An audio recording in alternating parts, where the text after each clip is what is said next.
First, there would be an immediate ban on the manufacture, delivery, sale, import, and purchase by the general public of assault weapons, assault weapon attachments, 50 caliber rifles, and 50 caliber cartridges.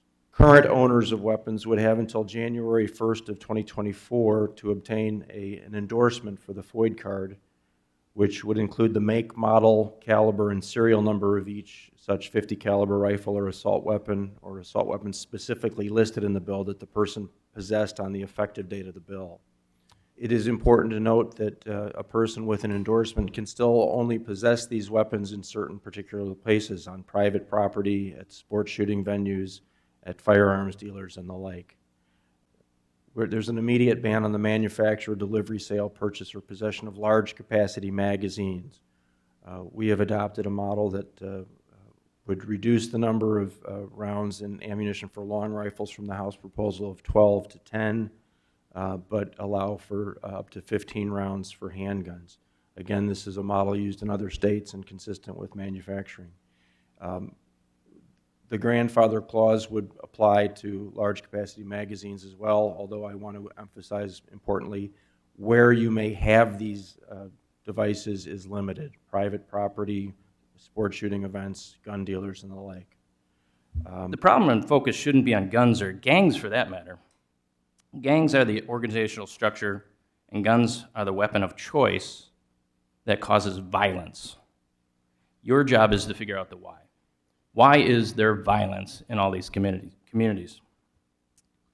Well, I mean, we know the answer: systemic racism and economic disparities. Granted, this is not an easy fix, and I don't care. I don't try to say that it's an easy fix. But I will tell you that a few years ago we had the 4 pillars of the Black Caucus that was passed, and I will submit to you today that that legislation will do more to end gun violence than any gun legislation that you could propose today. Millions of gun owners become criminals with this legislation. I can take my firearms, my mags, across the border. I have the means. What if someone can't?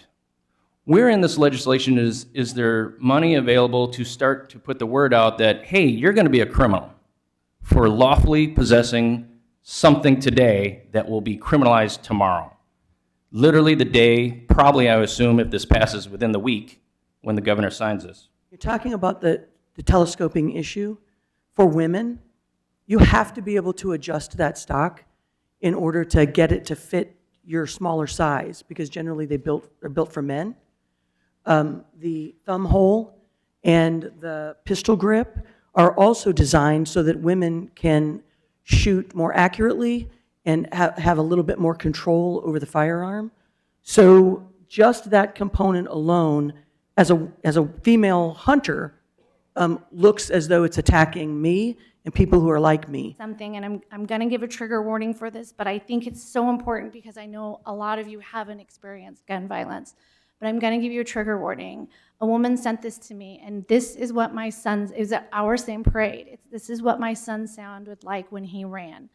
And when I heard this, it broke me, because to know that another child in our community had the same reaction, and likely not just him, but likely 10, 100, 200 children had the same reaction, was just too much for me. This is why we have to ban assault weapons.